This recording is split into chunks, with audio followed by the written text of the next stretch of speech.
Hello दोस्तों। मैं आज इंडोनेशियन हॉरर मूवी एक्सप्लेन करने जा रहा हूँ जो बहुत ही ज़्यादा डरावनी है। अगर आप मेरे चैनल पर नए हैं तो मेरे चैनल को सब्सक्राइब जरूर करें, क्योंकि आप लोगों के सपोर्ट के बिना मैं कुछ नहीं कर सकता। चलिए बढ़ते हैं मूवी की तरफ। मूवी की स्टार्टिंग इस्लामिक बोर्डिंग स्कूल से होती है, जहाँ पे सिर्फ मुस्लिम लड़कियाँ ही होती हैं। मुस्लिम लड़कियाँ प्रे करने के लिए मस्जिद जाती है। उनमें से एक स्टूडेंट जिसका नाम हरलीना होता है। हरलीना को यहाँ एक महीना भी नहीं हुआ था, तभी उनकी टीचर आकर कुरान निकालने के लिए कहती है। हरलीना अपनी कुरान अपने रूम पर ही भूल गई थी। हरलीना उसको लेने तो जाती है बट वहीं पर सो जाती है। उसकी साथ वाली लड़कियों का ध्यान हरलीना पर ही होता है, जिसके कारण क्लास ठीक से नहीं होती। टीचर हरलीना के साथ साथ उन सभी को पनिशमेंट दे देती है साफ सफाई की। साफ सफाई करते वक्त कुछ स्टूडेंट तो इसका दोषी हरलीना को ही मानते हैं। यहाँ पे हम हरलीना की बेस्ट फ्रेंड रानू को भी देखते हैं। इसी बीच रोबियातुल दिल्ला सित्ती नाम की स्टूडेंट पनिशमेंट के कारण हरलीना को आकर काफ़ी बुरा भला बोलती है। ये सब बोलने के बाद तीनों वहाँ से चली जाती है। बाद में हरलीना की मॉम उससे मिलने आई होती है। हरलीना अपनी मॉम से बोलते कि मुझे अपनी बेस्ट फ्रेंड रानू के सिवा यहाँ पर कोई अच्छा नहीं लगता, मुझे यहाँ पर नहीं रहना। हरलीना की मॉम उससे बोलती है, अभी तुम्हें कुछ ही दिन तो हुए यहाँ पर आए हुए, अगर इसके बावजूद फिर भी तुम्हें अच्छा ना लगे मैं तुम्हारे पापा से बात करूंगी। दूसरी तरफ रोबियातुल के पापा उसे बहुत डांट रहे होते हैं, क्योंकि उसने अपने दोस्तों के साथ मिलकर हरलीना से मिसबिहेव किया था।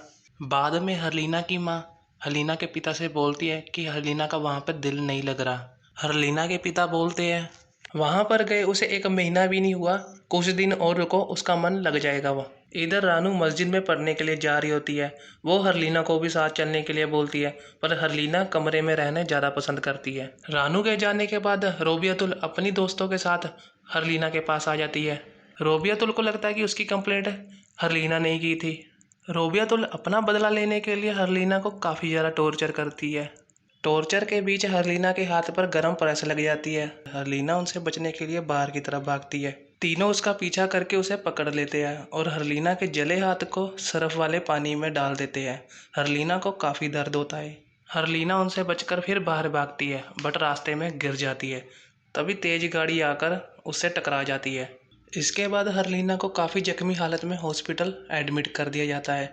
हरलीना के माता पिता उसकी ऐसी कंडीशन देखकर रोने लगते हैं। हरलीना के पिता उसके हाथ को नोटिस करते हैं कि जरूर इसके साथ स्कूल में कुछ गलत हुआ है। बाद में उसके पिता स्कूल आकर सभी स्टाफ पर काफ़ी गुस्सा होते हैं कि उसकी बेटी के साथ ये सब हो रहा है, किसी को कुछ मालूम तक नहीं।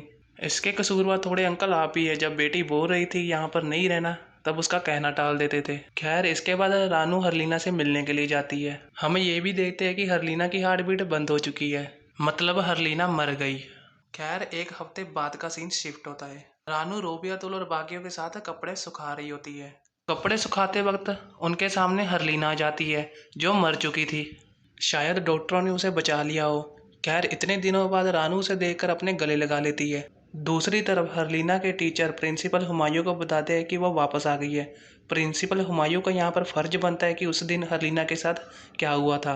प्रिंसिपल हुमायूं इसको नज़रअंदाज कर देती है, क्योंकि उसे अपने स्कूल की रेपुटेशन की पड़ी थी, कहीं बिगड़ ना जाए। इसके बाद हरलीना सभी स्टूडेंट के साथ प्रे करने के लिए बैठी होती है। हरलीना हुमायूं को काफ़ी बुरी तरह से घूर रही होती है। हुमायूं उससे नज़रें चुरा लेती है।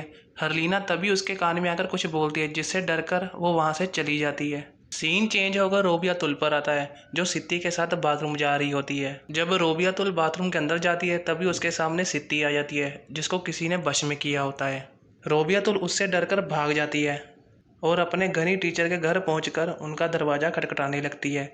तभी सित्ती उसे आकर पकड़ लेती है। सित्ती रोबियातुल को बोलती है कि तुम्हें सज़ा जरूर मिलेगी, और उस पर हमला करने ही लगती है। तभी घनी टीचर बाहर आ जाते हैं। घनी टीचर सित्ती के सिर पर हाथ रखकर प्रे करने लगते हैं और उससे पूछते हैं कि कौन हो तुम। सित्ती के अंदर का डीमन बोलता है कि मैं बहुत खतरनाक डीमन हूँ। तभी घनी टीचर अपने पिया हुआ पानी उस पर फेंकते हैं। उसी वक्त सित्ती के अंदर का डीमन उसे छोड़ देता है। रोबियातुल इस कांड के बाद बहुत डर जाती है, क्योंकि सित्ती के अंदर उसे हरलीना ही दिखाई दे रही थी। ये बातें रोबियातुल दिल्ला को भी बताती है। दिल्ला उसे कहती है कि घनी टीचर ने उसके अंदर का डीमन निकाल तो दिया है, फिर हमें डरने की क्या ज़रूरत है। अगली सुबह रानू, सित्ती, दिल्ला एक साथ होते हैं। तभी इंद्री टीचर उनके पास आ जाती है उनका हाल चाल पूछने। इंद्री टीचर उन तीनों के साथ रोबियातुल के कमरे में जाती है मिलने। रोबियातुल सिद्धि को देखकर डर जाती है और रोने लगती है क्योंकि उसे अभी भी सिद्धि में हरलीना ही दिखती है। इसके बाद रानू को हम कान पड़ता देखते हैं, तभी उसके पास हरलीना आ जाती है। रानू उससे पूछती है कि तुम्हारे साथ उस दिन क्या हुआ था। हरलीना के अंदर का डीमन कुछ बड़बड़ाने लगता है, तभी रानू उसकी ऐसी बात सुनकर काफ़ी डर जाती है। अगली सुबह जब सिद्धि रानू को बोलती है कि हरलीना के साथ कुछ तो गड़बड़ है। हरलीना के बर्ताव के साथ साथ उसका फेस भी काफ़ी क्रीपी हो गया है। इसके बाद रानू कमरे में हरलीना को सिर घुमाता देखती है। रानू को काफ़ी अजीब लगता है। रानू उससे बोलती है कि ये क्या कर रही हो। उल्टा जवाब देने की बजाय हरलीना उससे बोलती है कि तू मुझे वहाँ पे खड़ के देख ही क्यों रही है। खैर रात को जब रोबियातुल प्रे करने के लिए रानू को भी साथ में ले आती है ताकि उसे डर ना लगे। रोबियातुल अपनी प्रे में लग जाती है। रानू को हरलीना दिखाई देती है। रानू उसका पीछा कर इतनी आगे चली जाती है। दूसरी तरफ रोबियातुल काफ़ी डर जाती है क्योंकि वो अकेली पड़ गई थी, बट वो प्रे को चालू रखती है। तभी उसके पास एक बुरी आत्मा आ जाती है जो उस पर हमला करके उसको मार देती है। उसकी आवाज़ सुनकर रानू भी उसके पास आ जाती है। रानू रोबियातुल को काफ़ी बुरी हालत में पड़ा देखती है। रोबियातुल की ऐसी हालत हो गई थी कि उसका शरीर भी काला पड़ गया था। इसके बाद रोबियातुल को दफनाने से पहले सभी उसके लिए प्रे कर रहे होते हैं, पर हरलीना काफ़ी खुश थी। खैर इसके बाद रानू हरलीना से पूछती है कि वो पिछली रात कहाँ पे थी। हरलीना रानू को बोलती है मैं तो अपने कमरे में थी। इतना कहकर हरलीना रानू को अपने गले लगाती है। हरलीना के जाने के बाद सिद्धि रानू को आकर बोलती है कि वो उसकी रूममेट बनेगी क्योंकि सिद्धि रोबियातुल की मौत के बाद काफ़ी ज़्यादा डरी होती है। रानू भी उसे हाँ कर देती है। अगले सीन में घनी टीचर हुमायूं प्रिंसिपल को आकर बोलता है कि रोबियातुल के बारे में उसके परिवार को बताना चाहिए क्योंकि उसकी मौत अननेचुरल थी। प्रिंसिपल हुमायूं फिर वही बात रिपीट करती है स्कूल की रेपुटेशन की। ये बात सुनकर घनी टीचर उससे काफ़ी बहस करने लगता है। प्रिंसिपल हुमायूं उसकी एक नहीं सुनती। रानू और सिद्धि डिल्ला के पास आते हैं जो कि रो रही थी क्योंकि रोबियातुल डिल्ला की काफ़ी ज़्यादा अच्छी दोस्त थी। रानू और सिद्धि उसे चुप कराते हैं। रात को हरलीना जब सो रही होती है तभी उठकर वो बाहर जाने लगती है। सिद्धि और डिल्ला उसके कमरे में आकर देखते हैं कि हरलीना वहाँ पर नहीं होती है। दोनों अलग अलग होकर उसे ढूंढने के लिए निकल जाती है। जब डिल्ला हरलीना को ढूंढ रही होती है तभी उसके सामने हरलीना आ जाती है। उसी वक्त वहाँ पे रानू भी पहुँच जाती है। रानू को देख हरलीना भाग जाती है। डिल्ला रानू को बताती है कि इसके बारे हमें घनी टीचर को बताना ही पड़ेगा, वही कुछ कर सकते हैं। दूसरी तरफ सिद्धि हरलीना को ढूंढ रही होती है। हरलीना उसे आवाज़ लगाकर पुकारती है। सिद्धि उसे जाकर देखती है और यहाँ पे हमें भी हरलीना का काफ़ी भयंकर रूप देखने को मिलता है। सिद्धि हरलीना से डरकर उसी प्रे वाली जगह पर पहुँच जाती है। सिद्धि को वहाँ पर काफ़ी स्टूडेंट प्रे करते दिखते हैं, तभी सारे स्टूडेंट गायब हो जाते हैं। सिद्धि को यह भ्रम हरलीना दिखा रही होती है क्योंकि हरलीना के पास काफ़ी सुपर नेचुरल पावर आ गई थी। सही वक्त रहते सिद्धि के पास रानू आ जाती है। सिद्धि रानू से पूछती है कि डिल्ला कहाँ पे है। रानू सिद्धि को बताती है कि वो घनी टीचर को बुलाने उनके घर गई है। उधर डिल्ला धनी टीचर का दरवाज़ा खटखटा रही होती है, तभी दरवाज़ा अपने आप खुल जाता है। सिद्धि अंदर जाकर देखती है कि धनी टीचर सो रहे होते हैं। डिल्ला उन्हें उठाने जाती है, तभी हरलीना डिल्ला के पीछे आकर खड़ी हो जाती है। डिल्ला पीछे मुड़कर देखने ही वाली होती है, तभी हरलीना गायब हो जाती है और घनी टीचर भी। डिल्ला समझ जाती है यह सब इल्यूजन उसे हरलीना दिखा रही है।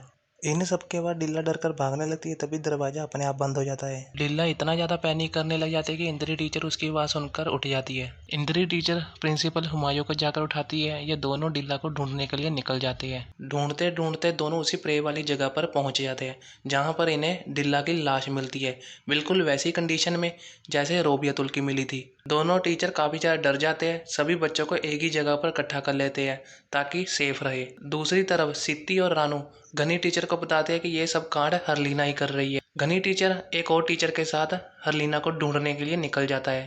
प्रिंसिपल हुमायूं हरलीना की मां को फ़ोन करके बताती है कि हरलीना क्या क्या कर रही है यहाँ पे। खैर इसके बाद सिद्धि बाथरूम जाने के लिए रानू को साथ चलने के लिए कहती है क्योंकि उसे काफ़ी ज़्यादा डर लग रहा था। फिर सिद्धि बाथरूम में चली जाती है। रानू उसका बाहर वेट कर रही होती है, तभी सिद्धि को कुछ आवाज़ें सुनती है।